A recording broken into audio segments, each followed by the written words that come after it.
Hey girl. Hey girl. Hey girl. You know, it's funny because when a black girl say girl, that means we're about to talk about man or some shit. And when it's man, it's always about some shit. Welcome back, wonderful people. So nice to have you guys join me. Today, I think so. Today I recorded about like four. So this is about to be my fourth episode recording, and I'm excited. And it's funny because like I just feel like today's theme is like dating, right? It's dating, man and woman relationship. So I'm gonna and now that I'm thinking about it, I feel like this episode will follow. I will schedule this as status number part 2 because you'll be hearing this after status part 1, and I think the reason why I want to do it this way because in part 1 I talked about equally yoked relationship, right? And I talked about the identities, the status between a married woman and a single woman, and I told you guys, although it used to bother me hearing people say that married women should only hang out with married people. After my best friend got married, I agreed with that, right? Because when I was writing my Maid of Honor speech, I remember coming up with the phrase, I'm releasing my best friend duty to your husband because now he's your best friend. And me thinking that, I think I've reached a new level of maturity to be like, yes, I understand why people say that. And having been through what I've been through this year with people, when I tell you people have been leaving like flies, and honestly, I'm not gonna say they left. I say God removed them. It really taught me about having an equally yoked, balanced relationship with everybody, right? And in this episode, I'm going to talk about romantic relationship in a way of status, and I'm going to look at economic status. Now, I am a big believer of you love who you love, you fall in love with who you fall in love. As somebody who comes from a abusive household, seeing my father beat on my mom and everything, I've created expectations on emotional basis instead of financial basis, right? As a girl who know how to make something of herself, I don't look at marriage from a financial perspective, or I don't look at relationship from a financial perspective. Like, again, when my parents separated, my mom was a stay-at-home mom at the time. And seeing how she had to start all over, like, affected me when it comes to finances in a way, because like I will never ever, and that was the deal I made with myself, I will never be financially dependent on somebody. And I think I am dedicating my 20s to working and being at a place where I am financially stable. And when I say stable, I mean like overstable, basically. That's not even a word. I am so stable financially that when I become a mother, I will not have to work as much, right? And I love doing this because I love talking to people. I love This has been therapeutic for me. I've said that so many times. This has been very therapeutic for me. And I created this as an outlet to kind of like make sense of my own life in a way, right? But I do have big dreams for this channel, for this community. You know, one of my dream besides being a lawyer, international human rights lawyer, and a diplomat, whatnot. I told you guys I grew up with big dreams in my head. I would like to be on CNN. I would like to be on The View. I would like for this to be big. I would like to be able to interview people of different cultures, of different backgrounds. Honestly, like, if you guys want to submit a form right now and want to talk, want to have a live chat, I would love to do that. Like, and yes, there's a community aspect for it, but I also see this channel to be an avenue to make me money, right? I see my blog as an avenue to make me money. I am offering advice and tips on traveling and all of that, and I enjoy that and I love that. But in 2024, my goal is to truly monetize my blog, right? Because I want this, I can do this, whether I'm pregnant, I'm a mother, I can do this, right? It would be hard to go to a 9 to 5 when you're pregnant, and you guys know, like, companies will drop you like flies. And so I believe in having something for myself that will make me financially stable, where I can enjoy being a mother. Like, there will be a point in my life where I will be a stay-at-home mom. I understand that, right? And that's why I'm working so hard, and I'm dedicating my 20s to lay the foundation for that. So, having said that, I realized that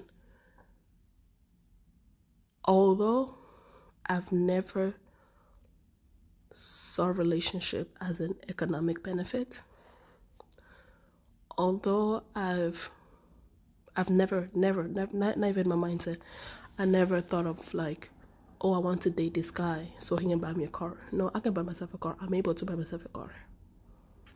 Oh, so he can provide me travels. Bitch, I travel, you know? Although it will feel nice to be able to save my own money and use somebody else's money and all of that, like, I am starting to feel like when it comes to dating, women who can make their own, who have their own, cannot be in a relationship with a man that's less than they are. I really believe that. I think because of society expectation,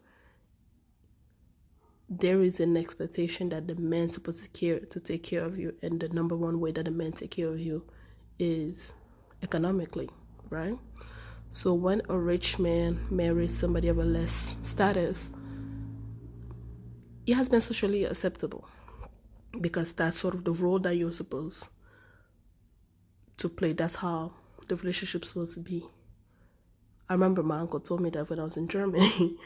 He's like, yeah, why do you keep getting all of those degrees? It would not make sense when it would not be of any value when you get married, right? Because your man's supposed to take care of you, blah, blah, blah, blah, and all that. And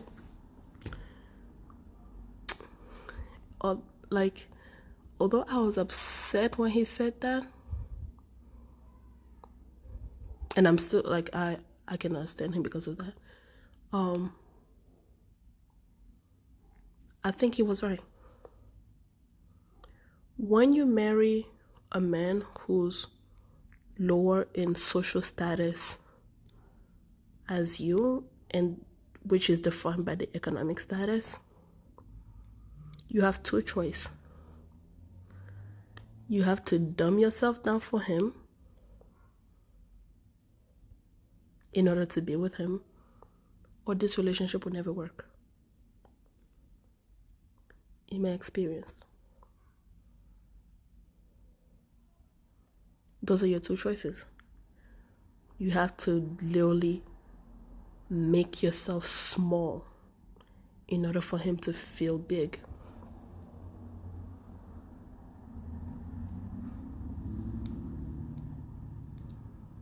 I've seen it with a woman in my family. I've experienced it in my dating experiences and even in friendships. Someone who have nothing to lose will make sure you have everything to lose.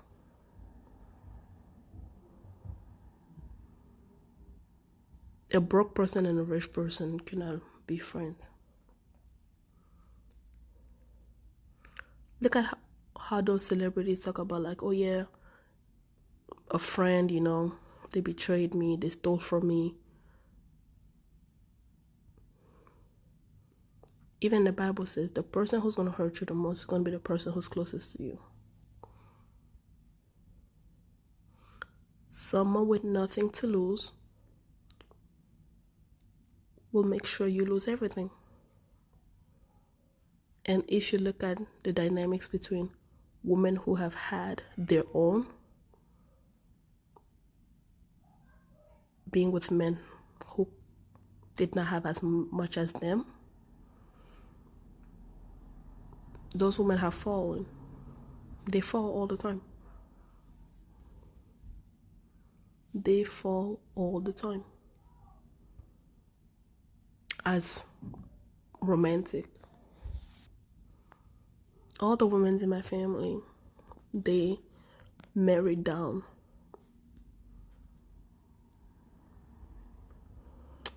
None of them are in a happy relationship. None of them are in a happy relationship. They're either divorced or their men are cheating on them. None of them are in a happy relationship. And in my personal dating life, although I never made money an issue, ever, never made money an issue, money has always been an issue. Oh, because you think you have this. And I'm just like, dude, we're talking about water. How did we get to your finances? We could be talking about something else, but it will go back to, because you think you're educated, because you think you have more money than me, or you can. When I broke up with my ex, his last word was, yeah, because you think you're more educated than me, like you may have more degrees than me, you may have more finances than me and everything, but know that one day I'm gonna make it and I'm gonna prove you wrong. And I'm like, I have never talk about finances with this man. I have never made finances an issue. Never. Not even once. This man was basically mooching off of me. And he was always upset that I had the freedom of choice. I was with him because I chose to be with him, not because I needed him, and that was a problem. That was a problem. And even though my mother can be annoying and backward sometimes, I remember her being like, you have to be somebody who's equally educated and have about the same amount or more than you. She used to be like, don't try to buy a house because you will intimidate a man. And I think I will intimidate a man who does not have a house, right? If you have a house and the man doesn't have a house, of course you'll be intimidated. Of course it's going to be like an ish about him moving in with you, right?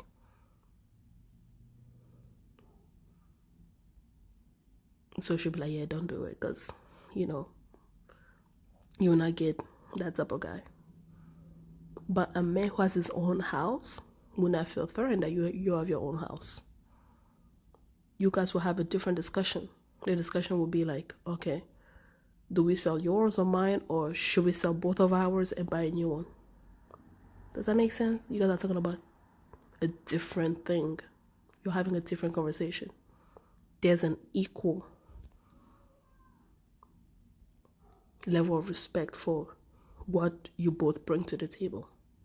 But if one person is bringing something and the other person is not bringing as much, and I know some people are like, oh yeah, emotionally they can be there, they can take care of the kids and everything.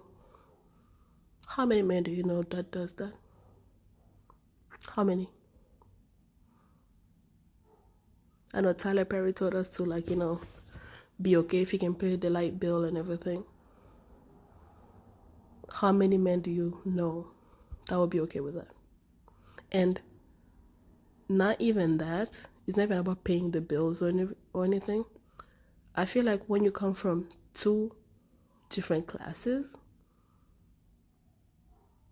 it's hard to have 90% things in common. I remember with my ex, we went to the EU because I had a thing at the EU and everything. And we were there. And we are surrounded by multicultural people, people who are well educated and everything. And this bastard, and y'all, if you guys been here since season 1, you know that my favorite word is bastard. And I don't really mean anything by it, but just like my favorite word. This bastard was making racist joke and wanted me to laugh with him, and I'm like, dude, this is not the place or the time. His joke was they were not timely, and they were highly inappropriate for the environment that we were in. And when I did not partake in his stupidity, he got upset. It became, because you think, because you were around these bougie people, because you were, I'm just like, oh my Lord Jesus. So he cannot even have the understanding that you need decorum in such a place. I'm sorry, I cannot laugh at you making fun of Asian people's eyes while we're literally sitting next to Asians. You know what I mean? And to quote Dave Chappelle, he said, Jay-Z has that fuck you money, right? Oh, no, Jay-Z has the shut the fuck up money. And Beyonce have the no, you shut the fuck up. But it's true. Although I've always been like, oh yeah, I want to marry for love and everything. Love alone is not everything. Compatibility is. And trying to make an unyoked and unbalanced relationship work hurts the person who has more to lose more than the person who has nothing to lose.